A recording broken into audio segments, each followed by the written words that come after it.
Hello everyone, कैसे हैं आप सब लोग। आशा करता हूँ कि सब अच्छे होंगे, सब बढ़िया कर रहे होंगे।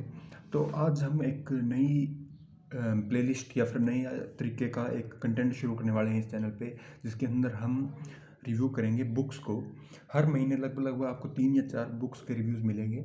तो आज से हम पहली बुक से शुरुआत करेंगे, जो कि एक रोमांटिक बुक है। इस सीरीज़ का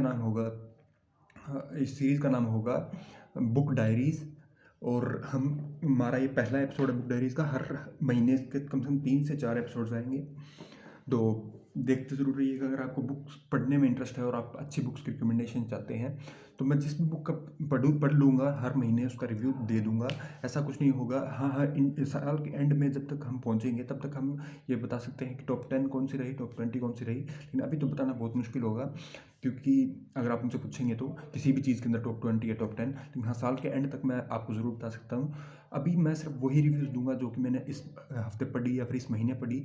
तो इस हफ्ते जो मैंने पढ़ी, पिछले 5 दिनों से जो मैं पढ़ रहा था, हालांकि वो इतनी बड़ी बुक है नहीं, लेकिन मेरे को टाइम थोड़ा मैनेज करना पड़ता है, तो इस वजह से मेरे को इतना टाइम लग गया। वो सिर्फ और सिर्फ आपको, अगर आप सिर्फ मेन स्टोरी पर ध्यान देते हो, तो वो बुक आपको सिर्फ और सिर्फ 260 या 270 पेजेस की होगी। और वैसे वो बुक 306 पेजों की है, जो कि इतना लेंथ नहीं है, इतना बड़ा लेंथ नहीं है, काफ़ी शॉर्ट बुक है, एक रोमांटिक बुक है। और शायद रोमांटिक नहीं, आप कह सकते हैं साई-फाई रोमांटिक या फिर मिस्टिक रोमांटिक बुक है। मिस्टिक यानी कि मैजिक को मिला के एक रोमांटिक बुक बना दी जाए, वैसे एक मिस्टिक रोमांटिक बुक और या फिर साई-फाई रोमांटिक बुक आप उसको बोल सकते हैं। तो उस बुक का नाम है दिस स्पेल्स लव। तो ये लिखी है, नाम मेरे को याद नहीं है, सॉरी, ऑथर का नाम मुझे याद नहीं है। शायद मैं बाद में लिख दूंगा साइड में या फिर मेंशन कर दूंगा। जो कि एक काफ़ी डिसेंट बुक है, मैं कहूँगा काफ़ी एवरेज बुक है जो मैंने इस हफ्ते पढ़ी, दिस स्पेल्स लव। तो काफ़ी एक एवरेज बुक है मेरे को लगता है। क्यों एवरेज है? स्टोरी एवरेज नहीं है। देखिए, इसमें क्या किया गया है, साइंस फिक्शन या फिर मिस्टिक आप कह सकते हैं, उसको जोड़ दिया गया है रोमांस के साथ।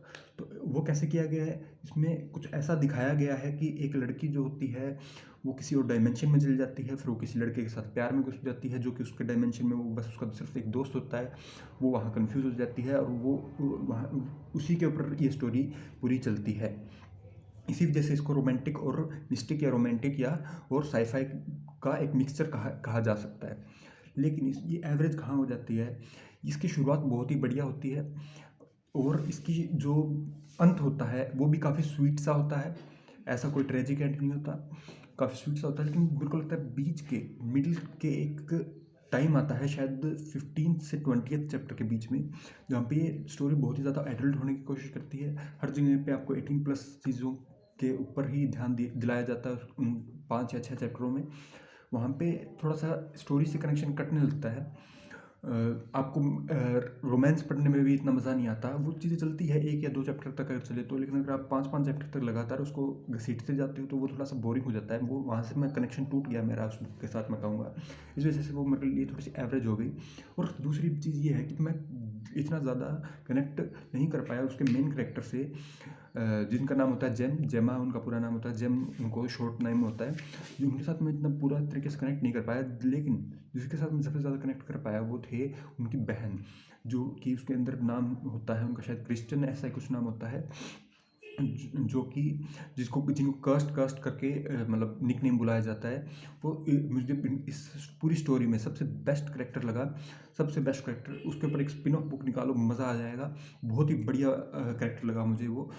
पूरी जो स्टोरी में जान डालता है, जब भी उसका चैप्टर आता है तो आप उस चैप्टर को बीच में छोड़ ही नहीं पाओगे। वो बहुत ही स्ट्रॉन्ग एक स्टोरी लाइन आपको दे के जाता है, बहुत ही बढ़िया माउथ टेस्ट देके जाता है आपको, बहुत ही बढ़िया आफ्टर टेस्ट देके जाता है।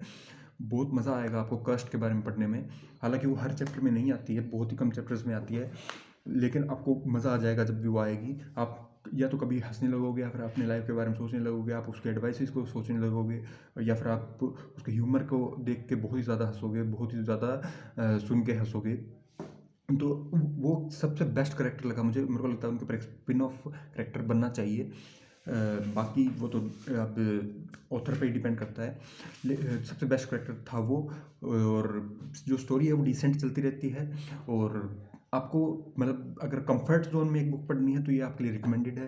लेकिन अगर आप बिल्कुल प्रॉपर एक अच्छी बुक चाहते हैं, तो मेरे को लगता है कि आपको लगता है कि मेरे को टाइम वेस्ट नहीं करना, बिल्कुल अच्छा कंटेंट पढ़ना है तो आपके लिए ये बुक शायद नहीं है। हो भी सकती है, अगर आपको पढ़नी है तो आप पढ़ सकते हैं, कंफर्ट बुक है। जब आपको ज़्यादा दिमाग ना लगाना पड़े, आपको बस पढ़ते जाना है, पढ़ते जाना है, पढ़ते जाना है, बस ये करना है, तो आप इसको एक दिन में भी फिनिश कर सकते हैं, कोई बड़ी बात नहीं है। तो आप अगर चाहें तो एक कंफर्ट बुक पढ़ना चाहें कि आप सिर्फ उसको पेज पढ़ते रहें और पढ़ते रहें, अगर आप ऐसी बुक चाहते हैं तो ये आपके लिए बिल्कुल रिकमेंडेड है। लेकिन अगर आप यूँ चाहते हैं थोड़ी सी कॉम्प्लेक्स बुक हो, थोड़ा सा मज़ा आए पढ़ने में, थोड़ा सा ट्विस्ट हो, टर्न्स हो, तो वो उतना ज़्यादा देखने को नहीं मिलता है। तो ये था रिव्यू, ये था आपका पहला एपिसोड। इसके बाद में हम देखते हैं कौन सी बुक का रिव्यू लेके आएंगे। अभी मैंने चूज़ नहीं की अगली बुक, लेकिन बहुत ही जल्दी आएगा ये रिव्यू भी।